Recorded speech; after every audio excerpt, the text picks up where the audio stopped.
Танысып қойыңыздар. Бұл қанішердің аты жөні Аднан Чолақ. Бұлай қарасақ, түріктің қарапайым азаматы. Бірақ оның сұмпайы әрі жиіркенішті құпиясы бар. Ол 1992-1995 жылдары Түркияның Артвин провинциясында 11 қарт адамды айуандықпен өлтірген. Оның 6-ы әйелдер. Құрбандарының ең жасы 68 жаста болса, ең кәрісі 95 жаста. Ол жалғыз тұратын қарт жұптарының үйлеріне баса көктеп кіретін болған. Сөйтіп шал кісілерді бірден балталап өлтірсе, кемпірлердің өмірлерінің соңғы сәттері тіпті сұмдық болатын. Ол кейуаналарды сағаттап зорлап, әбден айызы қанған соң, басын балтамен жарып тастайтын болыпты. Мәйттер бірінің артынан бірі табылғанымен, тергеушілердің қолдары қысқа. ДНК сараптамасы сияқты заманауи құралдар жоқ. Оған қоса, куәгерлер де табылмады. Нәтижесінде 12-ші құрбаны қанішердің түбіне жетті.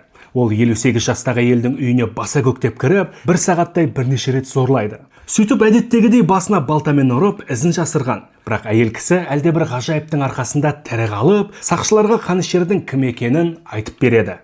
Ол 43 жастағы Аднан Чолақ болып шықты. Ауылдың құрметті азаматы, отбасылы 3 баланың әкесі.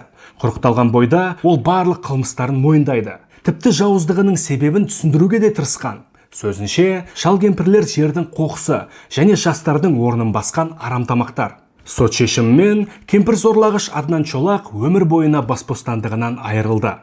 Алайда 10 жылдан кейін төбеден жай түскендей жаңалық шығып, түрік қоғамы елең ете қалғаны бар. 2005 жылы 53 жасқа толған Аднан Чолақ рақымшылыққа әлініп, бостандыққа шығып кеткен. Деректерге сүйенсек, жанұясымен бірге көршілес провинцияға көшіп кетіпті. Қазіргі таңда ол 73 жаста. Бірнеше немеренің атасы. Жағдайы жақсы және аман сау.